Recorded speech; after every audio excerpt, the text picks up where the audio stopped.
بسم اللہ الرحمن الرحیم۔ السلام علیکم، آپ دیکھ رہے ہیں الف نیوز اور میں ہوں آپ کے ساتھ ماجد علی۔ شامل کرتے ہیں پاکستان اور دنیا بھر سے breaking news head lines. Joe Biden کی اسرائیل کو کلین چٹ، ہسپتال حملے سے بری الزمہ قرار دے دیا۔ سلامتی کونسل میں انسانی امداد اور جنگ بندی قرارداد بھی ویٹو کر دی۔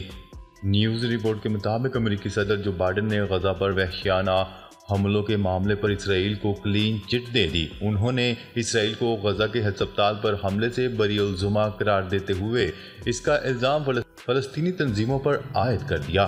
دورہ اسرائیل کے موقع پر صہیونی وزیر اعظم نیتن یاہو سے ملاقات میں جو بائیڈن کا کہنا تھا کہ ہسپتال پر حملے کا ذمہ دار دوسرا فریق ہے، انہوں نے اسرائیل کو ہر طرح کی امداد دینے کے عزم کا بھی اعادہ کیا۔ امریکی صدر جو بائیڈن کی اسرائیل میں موجودگی کے دوران بھی اسرائیلی طیاروں کی غزہ کی بمباری پر فضائی حملے جاری رہے۔ خان یونس سمیت کئی علاقوں میں متعدد عمارتیں تباہ ہو گئیں۔ اس دوران متعدد افراد شہید اور سینکڑوں زخمی ہوئے۔ غزہ کے سب سے بڑے القدس ہسپتال کے اطراف بھی اسرائیلی طیاروں نے شدید بمباری کی۔ بموں کے ٹکڑے ہسپتال میں موجود لوگوں کو بھی لگے، جس سے ہسپتال میں موجود مریضوں اور پناہ گزینوں میں خوف و ہراس پھیل گیا۔ ہسپتال میں 8,000 فلسطینی موجود ہیں۔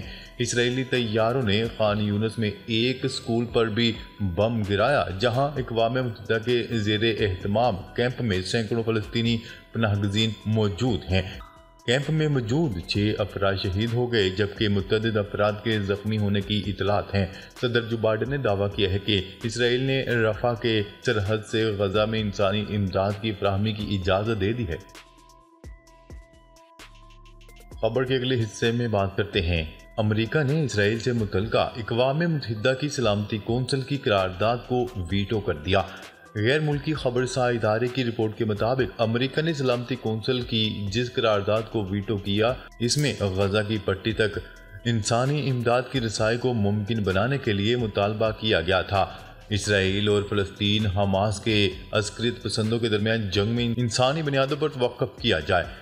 برازیل کی طرف سے تیار کردہ قرارداد پر ووٹنگ گزشتہ 2 دنوں میں 2 بار تاخیر کا شکار ہوئی، کیونکہ امریکی ایجنٹ کے طور پر غزہ تک امدادی رسائی کی کوشش کرتا ہے۔ 12 ارکان نے آج مسودے کے متن کے حق میں ووٹ دیا، جبکہ روس اور برطانیہ نے ووٹنگ میں حصہ ہی نہیں لیا۔ قرارداد میں اسرائیل پر زور دیا گیا ہے کہ وہ غزہ میں شہریوں اور اقوام متحدہ کے عملے کے فلسطینی علاقوں کے جنوب میں منتقل ہونے کا حکم واپس لے، اور یہ حماس کے دہشت گرد حملوں کی مذمت کرتی ہے۔ اس سے قبل اقوام متحدہ کی سیکریٹری جنرل انطونیو گوٹریس نے مطالبہ کیا تھا کہ یرغمالیوں کی رہائی اور غزہ تک انسانی امداد کی رسائی کے لیے فوری طور پر انسانی بنیادوں پر جنگ بندی کی جائے۔ خبر کے اگلے حصے میں بات کرتے ہیں۔ ترک صدر رجب طیب اردوان کی اقوام متحدہ اور میڈیا پر سخت تنقید۔ غیر ملکی خبرساں ایجنسی کی رپورٹ کے مطابق ترک صدر رجب طیب اردوان کا کہنا ہے کہ اقوام متحدہ کی سلامتی کونسل اپنی ذمہ داری نبھانے میں ناکام رہی ہے اور اقوام متحدہ کی سلامتی کونسل غیر مؤثر ہو چکی ہے۔ ترک صدر نے سلامتی کونسل میں قرارداد منظور کرنے میں ناکامی کی مذمت کرتے ہوئے کہا ہے کہ کونسل نے ایک بار پھر اپنی ذمہ داری پوری نہیں کی۔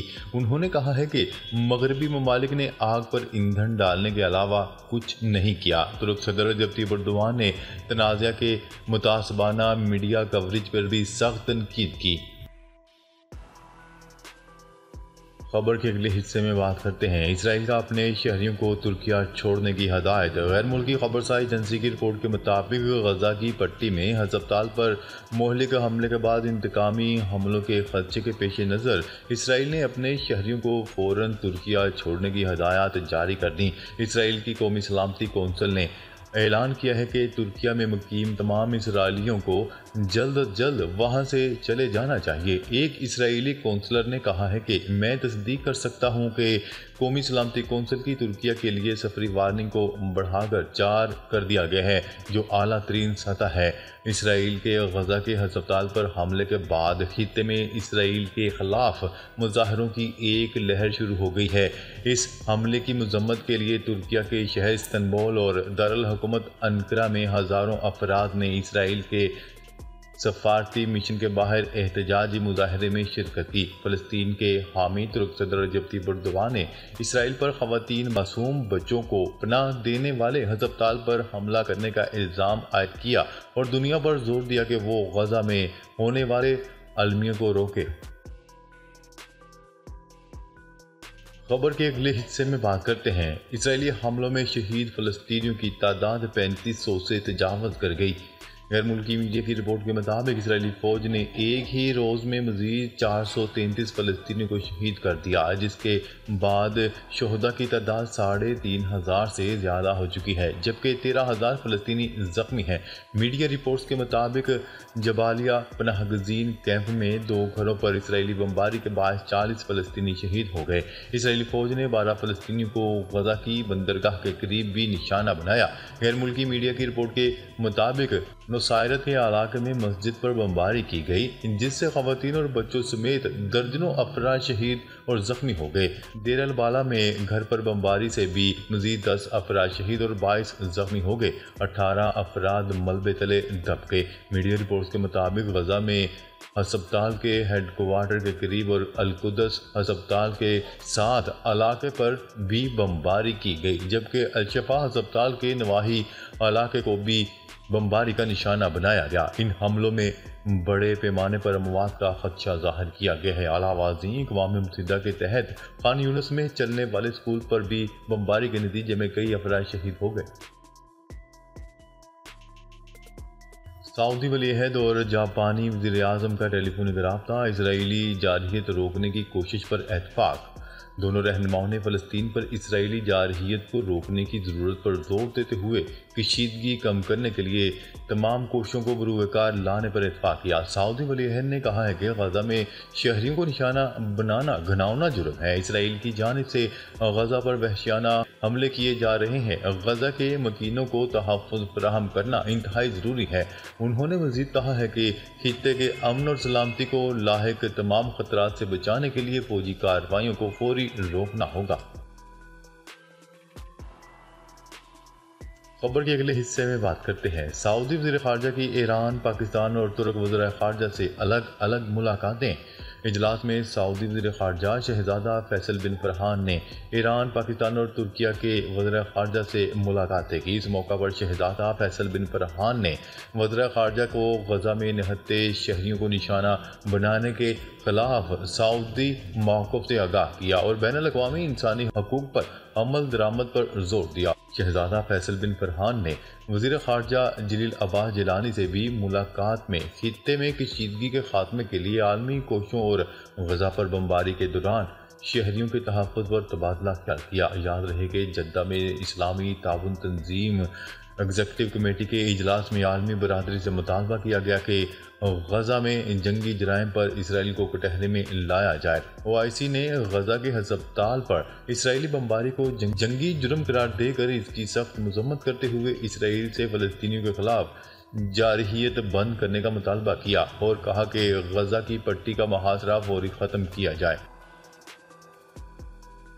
خبر کے اگلے حصے میں بات کرتے ہیں۔ توشہ خانہ کیس میں نواز شریف کے وارنٹ معطل، العزیزیہ اور ایون فیلڈ میں بھی گرفتار نہ کرنے کا حکم۔ اسلام آباد ہائی کورٹ نے سابق وزیر اعظم نواز شریف کو العزیزیہ اور ایون فیلڈ میں گرفتار نہ کرنے کا حکم دے دیا، جبکہ احتساب عدالت نے بھی توشہ خانہ کیس میں سابق وزیر اعظم کے وارنٹ گرفتاری معطل کر دیے۔ اسلام آباد ہائی کورٹ کے چیف جسٹس عامر فاروق اور جسٹس گل حسن اورنگزیب نے العزیزیہ اور ایون فیلڈ ریفرنس میں نواز شریف کی حفاظتی ضمانت کی درخواستوں پر سماعت کی، جس سلسلے میں نواز شریف کے وکلاء امجد پرویز اور اعظم نذیر تارڑ عدالت میں پیش ہوئے، جبکہ نیب پروسیکیوٹر نے دلائل دیے۔ دوران سماعت اعظم نذیر تارڑ کا کہنا تھا کہ نواز شریف ٹرائل کورٹ میں اشتہاری تھے، اس میں وارنٹ معطل ہو گئے ہیں۔ اس پر چیف جسٹس نے سوال کیا کہ آپ کے پاس وہ آرڈر ہے؟ اعظم نذیر تارڑ نے بتایا کہ آرڈر ہو گیا ہے، وکلاء بھی احتساب عدالت سے آ رہے ہیں۔ بعد ازاں عدالت نے احتساب عدالت کے حکم کو مد نظر رکھتے ہوئے سابق وزیر اعظم نواز شریف کو العزیزیہ اور ایون فیلڈ ریفرنس میں گرفتار کرنے سے روک دیا اور 24 اکتوبر تک ان کی حفاظتی ضمانت منظور کر لی۔ خبر کے اگلے حصے میں بات کرتے ہیں روس کا غزہ کے لیے انسانی امداد بھیجنے کا اعلان۔ روس کی جانب سے غزہ کے شہریوں کے لیے 27 ٹن انسانی امداد بھیجی جائے گی۔ علاوہ ازیں روس کے وزیر خارجہ سرگئی لاروف کا کہنا ہے کہ غزہ بحران کے لیے ایران کو ذمہ دار ٹھہرانے کی کوششیں اشتعال انگیزی ہیں۔ روسی وزیر خارجہ کا کہنا تھا کہ غزہ تنازع کے علاقے میں پھیلنے کے سنگین خطرات ہیں۔ ناظرین اب تک کے لیے اتنا ہی، مزید خبریں لے کر بہت جلد آپ کی خدمت میں حاضر ہوں گے۔ تب تک کے لیے اپنا خیال رکھیے گا۔ اللہ نگہبان۔